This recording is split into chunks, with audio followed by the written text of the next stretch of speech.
문화교회 영화부 친구들, 샬롬 샬롬. 친구들, 2021년 새해가 밝았어요.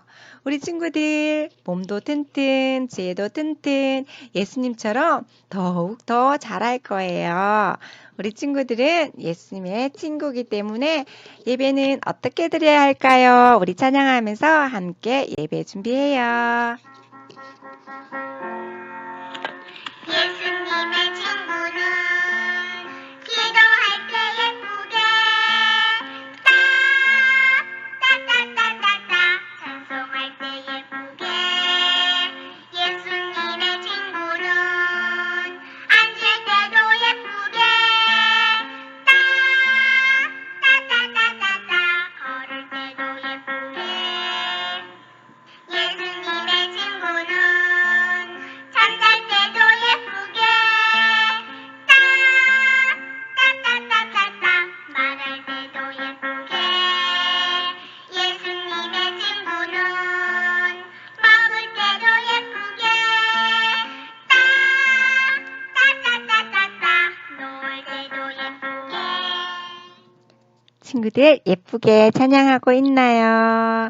우리 어떻게 할까요? 찬양할게요. 어떻게 할까요? 어떻게 할까요? 가르쳐 주세요. 마음으로 기도하며 영으로 기도해. 마음으로 찬송하며 영으로 찬송해. 어떻게 할까요? 어떻게 할까요? 가르쳐 주세요. 마음으로 기도하며 영으로 기도해. 마음으로 찬송하며 영으로 찬송해. 우리 친구들 마음으로 영으로 찬송과 기도했나요? 자, 귀는 쫑긋 세우고 엄마 아빠 준비되셨죠? 1월의 암송 말씀 우리 아이에게 전해주도록 해요. 시작! 인자가 온 곳은 섬김을 받으려 함이 아니라 도리어 섬기려 하고 자기 목숨을 많은 사람의 대속물로 주려 함이니라. 마가복음 10장 45절 말씀. 아멘. 1월 한 달 우리 아이들을 열심히 우리 부모님들을 섬겨 주셔서 우리 아이들이 예수님 닮은 아이들로 자라게 힘써 주시길 축복합니다. 오늘의 말씀은 오병이어입니다. 마태복음 말씀입니다. 함께 읽어보겠습니다. 제자들이 이르되 여기 우리에게 있는 것은 떡 5개와 물고기 2마리 뿐이니이다. 이르시되 그것을 내게 가져오라 하시고. 마태복음 14장 17절 18절 말씀. 아멘. 아멘. 우리 친구들 아멘의 큰 소리가 전도사님한테 들려오는 것 같아요. 우리에게 있는 그것을 예수님께서 가지고 오라고 하십니다. 오늘 우리에게 있는 것이 무엇인지 오늘 말씀을 한번 들어보아요. 엄마, 예수님이 오셨대요. 예수님이 오셨어요, 엄마. 엄마, 예수님을 만나고 싶어요. 어떤 아이가 이렇게 말했어요. 엄마는 아이에게 예수님을 만나러 갈 수 있도록 도시락을 사주셨대요. 예수님은 많은 사람들에게 천국 이야기를 전해주시며 어떤 소식을 들으셨습니다. 순교한 세례 요한이 예수님으로 다시 살아났다고 헤롯 왕이 오해하고 있다는 소식이었습니다. 예수님은 빈들로 가셨어요. 사람들은 빈들까지 예수님 말씀을 듣기 위해서 따라왔습니다. 아이는 도시락을 들고 예수님의 말씀을 재미있게 듣고 있었어요. 꼬르륵 꼬르륵 저녁 먹을 때가 되자 사람들은 배가 고팠지만 먹을 곳이 없었어요. 예수님의 제자 중 계산하는데 꼼꼼한 빌립이 말했습니다. 이렇게 사람이 많은데 200데나리온의 떡을 사도 부족하겠는데요? 이때 이 금액은요, 지금의 돈으로 5천만 원이 넘는 돈이래요. 그러자 예수님이 말씀하셨어요. 너희들이 먹을 것을 주어라. 그때 또 한 제자가 예수님께 말씀드렸습니다. 데려오기를 잘하는 안드레였어요. 예수님, 한 아이가 도시락을 들고 왔어요. 보리떡 5개와 물고기 2마리예요. 예수님은 사람들을 잔디 위에 앉히시고 아이의 도시락을 받으셨어요. 그 도시락을 들고 축사하시면서 기도하셨죠. 그리고 제자들에게 앉은 사람들에게 나누어 주라고 말씀하셨어요. 그러자 제자 아저씨들이 도시락을 열심히 나누어 주었습니다. 사람들은 모두 배부르게 먹었습니다. 예수님이 남은 것을 모두 거두라 하자 제자들이 거두었더니 12바구니나 되었습니다. 영화부 친구들, 도시락을 드린 아이처럼 예수님께 우리의 작은 정성을 들여 예배드리고 이웃과 열방을 먹이는 우리 영화부 친구들이 되었으면 좋겠습니다. 오늘 말씀을 한번 생각해 보겠습니다. 예수님께서 배를 타고 가신 곳은 어디일까요? 1번 빈들, 2번 도시. 맞았습니다. 빈들이었습니다. 마태복음 14장 13절에 보면 예수님께서 들으시고 라고 되어 있어요. 배를 타고 떠나사 따로 빈들에 가시니 무리가 듣고 여러 고을로부터 걸어서 따라간지라 라고 되어 있습니다. 여기서 예수님이 빈들에 왜 가셨을까요? 예수님께서 들으셨습니다. 뭘 들었을까요? 세례 요한이 죽었어요. 순교한 거죠. 헤롯이 이번에는 예수님에 대해 주목하기 시작했어요. 헤롯이 미신적인 그 두려움을 가지고 그가 자신을 예수님을 만나보기 위해서 간절히 기대한다는 사실을 아시고 예수님은 헤롯의 관할 지역을 떠나서 배를 타고 호수를 건너 뱁새다 광야로 가셨죠.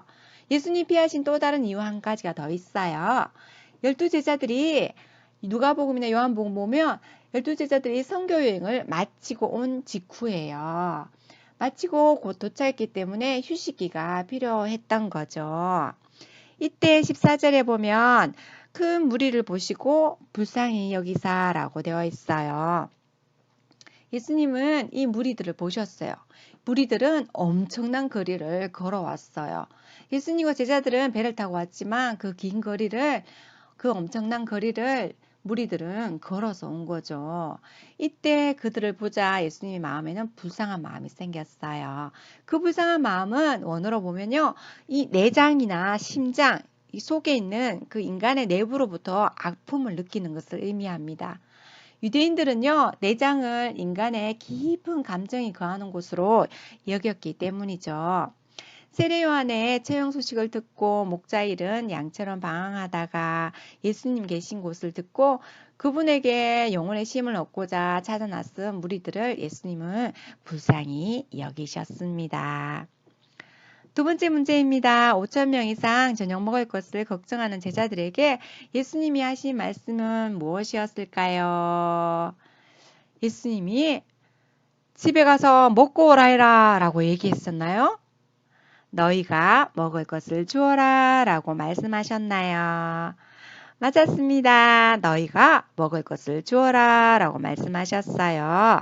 마태복음 14장 16절에 예수께서 갈 것 없다 너희가 먹을 것을 주라 라고 말씀하셨습니다. 경제적으로 풍요롭지 못했던 제자들에게는 무리에게 음식을 대접해야 할, 그것도 지금 당장 수행해야 할 의무가 주어졌어요. 물론 예수님께서는 제자들이 거의 2만 명 가까이 되는 사람들을 먹일 수 있는 능력이나 수단을 가지고 있지 않음을 알고 계셨어요. 그러나 이 말씀은 굶주린 군중들에 대한 그들의 책임감을 일깨워주는 것, 그리고 자신에 대한 제자들의 신앙의 정도를 시험하기 위한 의도에서 행해진 것입니다.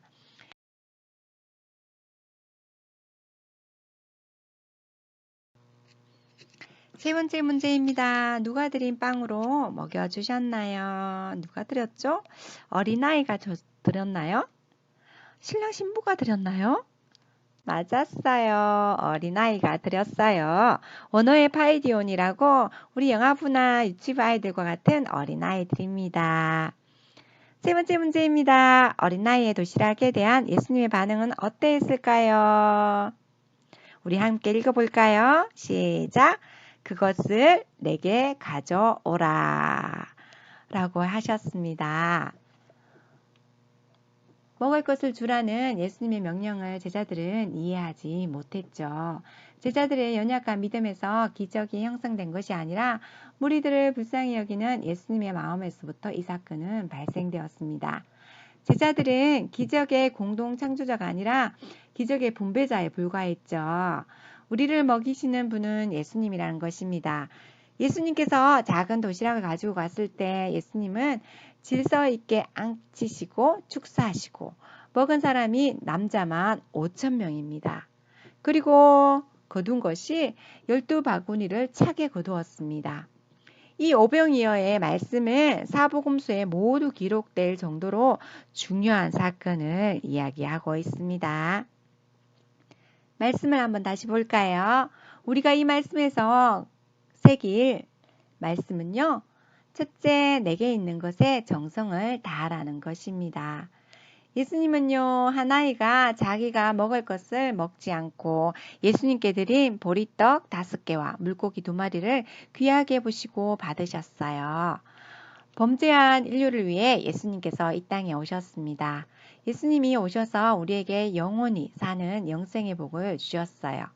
우리에게는 부활의 소망이 있습니다. 그러므로 하나님의 자녀는 영생의 복을 가지고 있는 확실한 믿음 속에서 내게 있는 것에 감사하고 정성을 쏟아야 합니다. 주신 것에 감사하는 아이로 키우려면 어떻게 해야 할까요? 지금 내가 가지고 있는 한 칸의 방, 전셋집이든 사글세 방이든 내 집이 있든지 없든지 감사하며 가정에 정성을 다해야 합니다. 달걀 부침 하나 해도 정성을 다하는 것과 정성이 모자란 것과의 맛이 차이가 납니다. 몸이 피곤하거나 뭔가 쫓기고 마음이 불안할 때 부침을 하면 맛이 없어요. 된장찌개나 김찌개도 마찬가지죠. 마음이 안정되고 몸이 가벼울 때 같은 음식을 해도 맛이 있죠. 아이를 돌보는 일도 마찬가지입니다. 하나님께서 내게 주신 귀한 생명이죠. 감사하고 자녀를 양육하는데 정성을 다해야 합니다. 정성을 다하지 못하면 아이들이 믿음 안에서 건강하게 자라지 못합니다. 보잘것없는 떡과 물고기였지만 내게 있는 것에 정성을 다하여 주님께 드렸을 때 5,000명 이상 먹이는 역사가 일어난 것처럼 내게 있는 것에 정성을 다해야 함을 꼭 기억하시면 좋겠습니다. 예수님은 어린아이가 가지고 온 도시락을 받으셨어요. 우리 가끔씩은 그렇죠. 우리 아기들이 코 질질 흘리면서 코 묻혀가지고 과자를 내밀 때 그때 어떤 어른들은요. 너나 먹어라. 이렇게 하는 분들도 계셔요. 하지만 이 작은 떡과 빵이었지만 예수님은 너나 먹어라 하지 않으셨어요. 당시 식량이 굉장히 모자랐던 시대였고 예수님을 따라다니며 밥을 제때 먹을 수 없을 거라 생각했을 때 도시락을 사온 사람이 이 아이 한 명밖에 없었을까요? 틀림없이 어른 중에서도 도시락을 사온 사람이 있었을 거예요. 그런데 제자들이 먹을 것을 걱정할 때 도시락을 들고 온 아이는 이 아이 한 사람이었어요. 아이가 왜 도시락을 들고 왔을까요? 어른처럼 계산하지 않습니다. 이 도시락을 내면 내가 굶을 텐데 라는 계산을 하지 않죠. 이 도시락을 드리면 나는 못 먹을 건데 계산하면 이 도시락을 드릴 수가 없습니다. 이 순수한 아이의 도시락을 예수님은 받으셨어요. 우리도요. 우리 아이들이 뭘 주면 예쁘게 받으셔야 합니다. 받고 꼭 칭찬해 주셔야 함을 기억하시기 바랍니다. 두 번째입니다. 먹을 때 예배 시간에 질서를 심으세요. 빵과 고기를 먹을 때 모두 질서 있게 먹고 앉아서 50명씩 원을 그리며 앉게 예수님이 앉히셨어요. 아주 질서 있는 장면이죠. 그래서 영아부 간식을 줄 때 우후죽순처럼 여기저기 질서 없이 먹이면 안 됩니다. 딱 앉아서 질서를 잡아 주셔야 합니다. 말씀의 떡을 먹을 때도 앉아서 먹지만 하나님이 주신 은혜의 양식을 먹을 때도 돌아다니지 않고 감사하는 마음으로 앉아서 잘 먹는 것이 중요합니다. 아이들이 돌아다니기 좋아하지만 앉아서 질서정연한 것을 몸에 배이게 한다면 좋은 성품으로 빚어지겠죠. 하나님 주신 생명인데 여기저기 돌아다니며 먹고 운다고 주고 질서가 없으면 좋은 성품이 되기 힘듭니다. 배고픈 사람들이 먼저 먹어라고 줄 수도 있었으나 모두 무리를 지어 앉아 질서정연하게 먹게 한 것은 우리에게 시사한 바가 크죠. 예배 시간에도 질서 있게 조용하게 드리는 습관을 어릴 때부터 가정 예배부터 그리고 대예배 때도 꼭 심어 주셔야 합니다. 우리 말씀을 한번 되새겨 보겠습니다. 우리 함께 시편 말씀 한번 읽어볼까요? 세번역 성경입니다. 시작! 주님이야말로 내가 받을 유산의 몫입니다. 주님께서는 나에게 필요한 모든 복을 내려주십니다. 줄로 지어서 나에게 주신 그 땅은 기름진 곳입니다. 참으로 나는 빛나는 유산을 물려받았습니다. 시편 16편 5절 6절 말씀. 아멘. 아멘. 우리에게 유산은 예수 그리스도이십니다. 예수님이야말로 우리가 받을 유산이었습니다. 우리에게 필요한 모든 복을 예수님을 앓는 그 순간 우리는 다 받은 것입니다.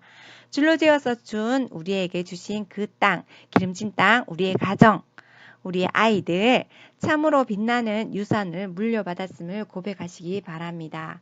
그래서 감사와 온 정성으로 아이들을 섬기는 귀한 부모님들 되었으면 좋겠습니다. 이 한 주간 내게 있는 것에 정성을 다하여 주님의 풍성한 복을 받아 누리시는 영아부 가족들 되시길 소망합니다. 기도하겠습니다. 하나님 아버지, 한 해의 시작을 온라인 예배로 올려드립니다. 온라인 예배지만 우리 아이들이 정성을 다하여 몸을 바르게 하여 하나님께 뜻을 다하여 예배 드릴 수 있도록 은혜를 부어주세요.